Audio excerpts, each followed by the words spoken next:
Ang telepono mo sira pa rin, kailan mapalitan ito? Ang anak ko nagrereklamo na. Na-report na pero walang aksyon. Hay nako, huwag mag-alala, gagawin ko na upang mapakinabangan ulit ang telepono. Ito ang telepono marang pad. Sinubukan kong gamitin, ngunit ugong at walang dial tone, kaya nabuksan ang takip ng handset. Ito ang madalas masira sa cord wires, hanggang sa loob na koneksyon. Ipakikita ko ang kabuhuan, at sana makita ninyo at matutunan ang kabuhuan.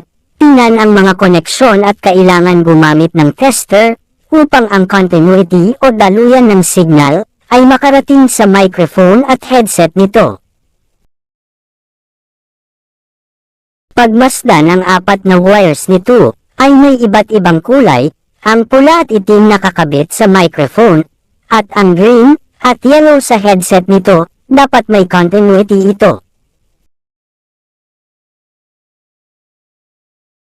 Dahil nakita ko na sira, aking aayusin ang linya nito. Sa cord wires hanggang koneksyon ito lamang ang gagawin, at ang sira nito, sundan at matutunan.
Ang pagtatapos, nagamit na, sabi ng anak ko, good daw, hehehehe.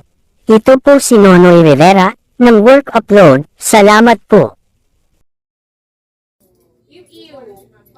Inalpa ko na. Pupunas na kasi siya eh.